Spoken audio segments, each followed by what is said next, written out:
দেশের চলমান অর্থনৈতিক মুক্তির সংগ্রামে কাজ করছে বাজস। এই লক্ষ্যে সক্রিয় ভূমিকা রাখছে দেশের প্রায় 40,000 জুয়েলারি প্রতিষ্ঠান। কিন্তু সাম্প্রতিক সময়ে দেশের জুয়েলারি প্রতিষ্ঠানগুলোতে চুরি, ডাকাতি, ছিনতাই ও ব্যবসায়ীদের উপর সরাসরি আক্রমণের ঘটনা বাড়ছে। পাশাপাশি জুয়েলারি ব্যবসায়ীদের হত্যা চেষ্টা, অপহরণ চেষ্টা আমাদের জানমালের নিরাপত্তাহীনতার দিকে ঠেলে দিচ্ছে। এমনকি বাসা বাড়িতেও জুয়েলারি ব্যবসায়ী ও তার পরিবারবর্গ নিরাপদ বোধ করছেন না। এইসব অপরাধ সংঘটিত হওয়ার সময় সন্ত্রাসীদের হাতে জুয়েলারি ব্যবসায়ী হত্যা চেষ্টার ঘটনাও বাড়ছে।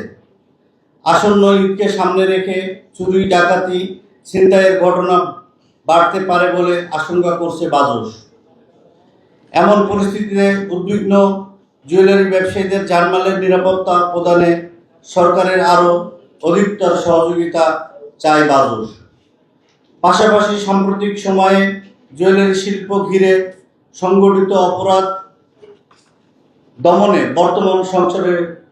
বর্তমান সরকারের সংশ্লিষ্ট আইন প্রয়োগকারী সংস্থাগুলো উল্লেখযোগ্য ভূমিকা পালন করায় তাদের প্রতি আমরা কৃতজ্ঞ চিত্তে ধন্যবাদ জানাই।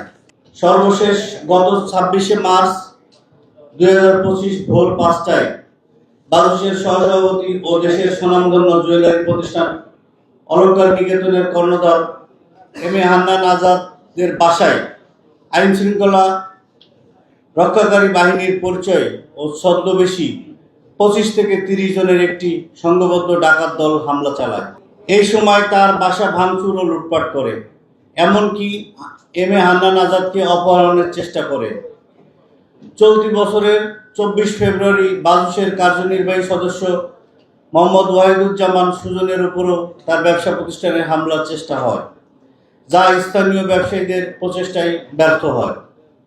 বিগত জানুয়ারি 2024 থেকে 26 মার্চ 2025 দেশের প্রায় 23টি জুয়েলারি প্রতিষ্ঠানে চুরি, ডাকাতি ও ছিনতাইয়ের ঘটনা ঘটে। এর মধ্যে ঢাকা মহানগরীতে 11টি, আশুলিয়া সাভারে 1টি, মুন্সিগঞ্জে 1টি, খুলনায় 4টি, কুমিল্লায় 1টি, পটুয়াখালীতে 2টি, ময়মনসিংহে 1টি, সিলেটে 1টি ও হবিগঞ্জে 1টি প্রতিষ্ঠান চুরি ও ডাকাতি সংঘটিত হয়।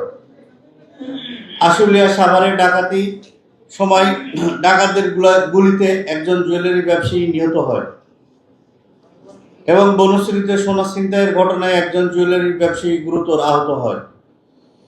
বিগত 1 বছরে এই চুরি, ডাকাতি ও ছিনতাইয়ের ঘটনায় দেশের 23টি জুয়েলারি প্রতিষ্ঠান প্রায় 44 কোটি টাকার আর্থিক ক্ষতির সম্মুখীন হয়েছে।